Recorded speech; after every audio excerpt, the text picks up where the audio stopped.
Home sweet home for Florida State. Finally, Michael Langston, senior recruiting analyst of Warchant.com. My name is Tom Lang.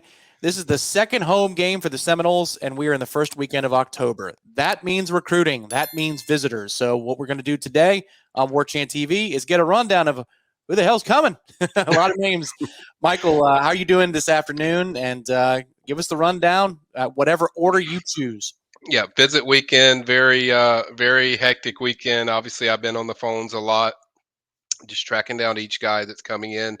We'll get into him later. Official visitor LJ McCrae's coming. We'll touch on him real quick. But I guess the thing that jumped out to me as far as the visitors is the quarterbacks. Like they're really loaded at quarterback this weekend. Luke Cromhawk, we know he's going to be there. 4-star quarterback, pinned to FSU. Also, we know 3-star quarterback Tramel Jones is going to be there as well. He's committed for the 2025 class. Then it gets a little fun. Carter Smith is another one for 2025 class that they're very high on his camp there. So you have that. And then I'm gonna headline some guys that I think are kind of important. 4-star running back Tavion Swint. He's committed to UCF. He's a guy they've had on campus a few times. He's a guy they like a lot. Running back, they already have Cam Davis and Micaiah Danzy. I don't anticipate them to add more, but you never know. I've seen it. Stranger things happen. He's in the 2024 class. And then you also have, I thought this caught my attention, Dallas Wilson, a 4-star wide receiver commit to Oregon. He is coming in. I think he's in the 2025 class. He is another one that's been on campus a few times. So that's a guy that jumped out to me. The rest of them, you have some very talented offensive linemen. I think the two guys to focus on that I'm watching, maybe even three, is Zaire Addison, 2025 4-star. I would put him on commit watch. Watch for that guy. Something could happen if everything goes well. 2025 guy. I feel FSU is in very good position there. It's a guy that FSU was his first offer. Now he's a 4-star. Another Georgia commit. 4-star offensive lineman Micah DeBose. He's one of the top offensive linemen in the country for the 2025 class. FSU's had him on campus multiple times already. That's a guy that I think FSU could make a move for. And then the other guy, we always say, watch the visits, 2024 offensive lineman. Now, I haven't heard FSU pushing hard for him yet, but 3-star offensive lineman Derek Claus out of Jacksonville, Florida. He's also plays for the same team as Tramel Jones. He is committed to Miami, but this is the second game. He's been to every FSU home game so far. So he will be here again this weekend. So that one's one I'm going to watch kind of to see, like, is there going to be a push there? Is FSU going to go? And then there's some new names on there. 4-star defensive tackle from the 2025 class, Amar Adams is going to be there. Another talented guy that I haven't seen on campus yet, but he's going to be expected to be there this weekend is Kevin Otis. He's a 4-star defensive tackle / defensive end, kind of a defensive lineman in the 2025 class. He's another that'll be on there. And then if you're looking for edge guys, they love those guys, Tom. You want those guys who can rush the passer. Yep. Zion Grady, one of the best in 2025 defensive end. I think FSU has the momentum there in that recruitment. Another talented one is a Tallahassee native, Jalen Wiggins, out of Rickards High School, 2025. Florida has been the longtime leader, and a lot of people have projected them, but I've heard some momentum building already with FSU. FSU also is expected to host 4-star defensive end Isaiah Gibson, another 4-star for the 2025 class. And then staying with that defensive end, 3-star Jordan Boyd, who's committed to Georgia Tech. He's a guy they've liked. This is a guy that the interest keeps building. So we'll see if there's a stronger push from FSU. So that's another one that intrigues me. And then we always like linebackers. Hey, they got enough linebackers. Give us some linebackers. There's two top 2025 guys coming in. Ethan Pritchard, who I think is out of Sanford Seminole. I think FSU is the favorite from what I've heard. That's a guy that's coming in this weekend. Elijah Melendez, another 4-star linebacker. He's also coming in. And, of course, you have the obvious ones. KJ Bolden, obviously a big commit to FSU coming in this weekend. Charles Lester will also be here. And the other intriguing one to me was Rayshawn Dinkins, 2025 4-star DB. I think FSU sits in a really good spot. So a lot of guys, I feel like I just listed off like 30 guys that Hmm. are big time prospects that are coming in this weekend. Some are commits, some are, Landon Thomas will be there. There's a lot of guys. People can go over the list. It's on the PRB, but those are some of the guys that I highlighted that I feel like there could either be movement, commit watch, or something. So there's going to be a lot of activity, for this first visit weekend. I told people, calm down your roll. Everyone's like, what's wrong with recruiting? Nothing's wrong with recruiting. They haven't hosted anybody for a recruiting weekend visit. So now they have that this weekend. So as you can tell, I'm gonna let you take the floor. You can feed me whatever questions you want, but it kind of tells you kind of the talent that's going to be in Tallahassee this weekend. Well, yeah, I mean, you weren't going to bring everybody in for Southern Miss. The LSU game is a quasi home game. Like Michael, there were more Florida State fans in the stands, but the rules are different because it's in Orlando. So it stands to Yeah. reason that momentum begins to build for Florida State. That list is literally dozens of players long. Like there Yeah. are many that Michael didn't get to because there's just too many of them. We'd be here for 4 hours. Florida State has turned the corner, 3 straight home games, and you're going to see some momentum come from that. But if you want blow by blow coverage of each player as they come in here, analysis after the weekend's over, you got to join warchant.com. It's $1 for your first month. $1 for your first month. That means you get this entire slew of 3 straight home games where Florida State's going to be bringing in names left and right. So if recruiting is your bag, this is the time to get involved. Warchant.com, just $1. All right, Michael. It's one question. It's one dude I have in mind. Okay. Florida State has a lot of edge rushers in that 25 class that they're in on. Right. 24, there's a little bit more urgency to land a guy. And Right. there's one named McCray that's coming to Mm-hmm. town. Mm. Michael, who are we talking about, and how big is this moment for Florida State and this particular player's commitment? Massive moment. 5-star defensive end. In fact, credit to On Three. On Three is the only site that has him as a 5-star. I think most outlets will probably follow that notion.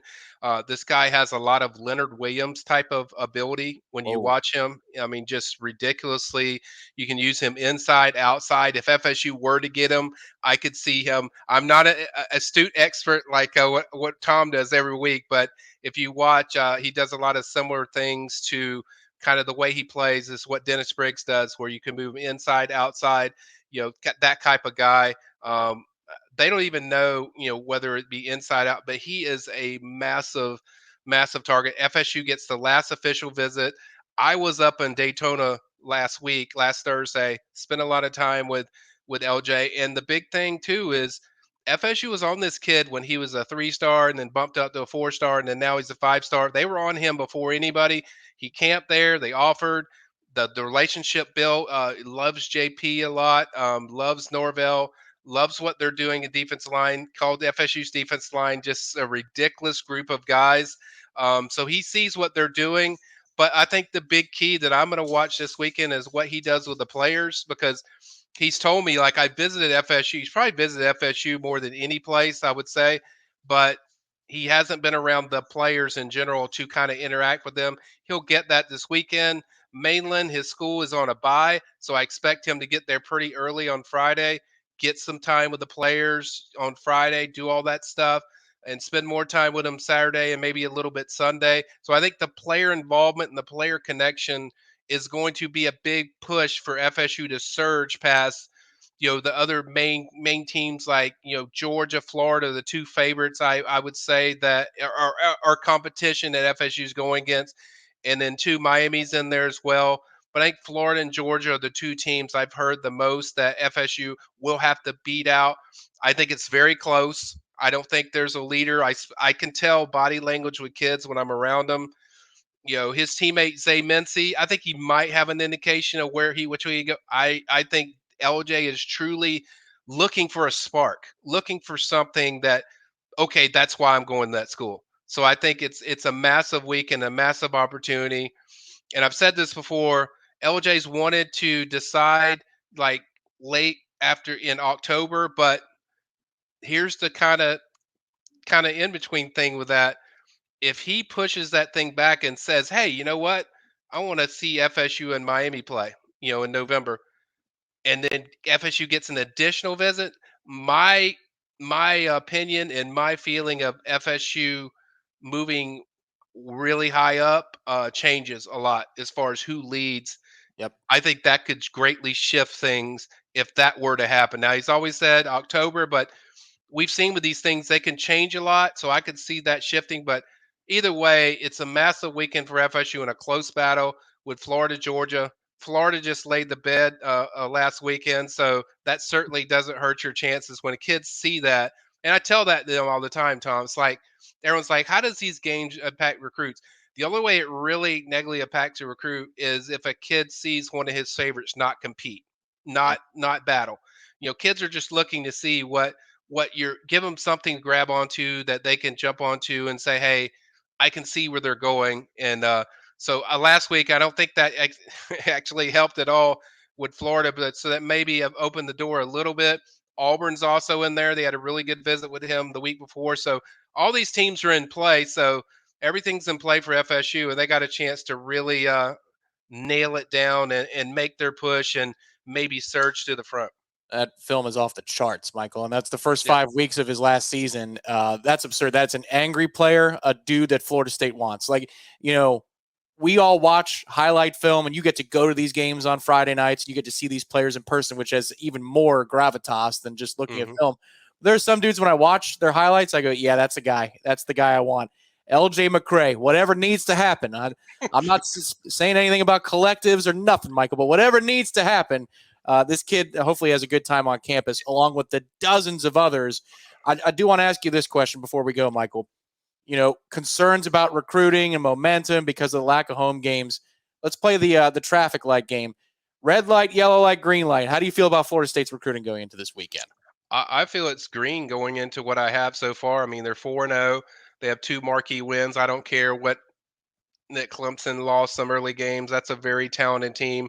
They haven't lost a game since I don't know, since we had a new president or something and 5 years ago. So they haven't lost in a while. They are really tough there. It's a very grinded out type of game. And it's funny, like all the national podcasts are like, oh, they give FSU like, oh yeah, it was a close game, but it's like it isn't the same. FSU hasn't treated the same way as Georgia when Georgia struggled against Auburn on the road in the same kind of situation. But that's what FSU faces, but 2 of them are great wins. I think a lot of recruits feel good about them. I just think they haven't seen them and haven't been around that atmosphere at FSU, but they'll get that this weekend. I mentioned LJ McCray. Everyone asks me, like, who's the most important recruit? I always say LJ McCray because that's a position that you don't have a guy like him in your class. So if you get him, I think it almost, to a point gets close to being complete in what you're looking for. But overall, I think the recruiting is very good. I think that the why you haven't heard the buzz is just because they haven't had kids on campus and kids haven't experienced that. And a lot of times we forget about that first LSU FSU game and how electric it was because it just goes away once you have 2 or 3 weeks and there's other big marquee games. So I think FSU will have their moment. Obviously, the FSU Miami game will be ridiculously electric. That's the game that everyone circled. So they'll have their marquee game that's like the game. But I think overall, I think they're doing a really good job. And as you can tell with this list, this is just Virginia Tech, guys. Virginia Tech lost to Marshall. And there's going to be this many kids coming to see them. That's no disrespect to Virginia Tech. I know they're trying to put it together. But my point is, it's not somebody like, you know, that's highly ranked or, has a lot of views. It's like this is a team where it doesn't matter who FSU plays. You're going to get this kind of recruit type of visitation, and I think it's only going to get stronger as the year goes. This list is an indication of where they're at as a program. He will document it all for you on the warchant.com premium recruiting boards. We'll have updates here on Warchant TV as well, especially if, kids commit and they say yes to Florida State to become Right. Tribe 24, Tribe 25. But if you want all the inside knowledge, you head over to Michael Langston's Lair of Excellence. It's known as the premium recruiting board on warchant.com. He's Michael. My name is Tom. This is Warchant TV. Hit the like button underneath. Subscribe to our channel. Always free. Warchant.com. $1 for your first month. Thanks, Michael.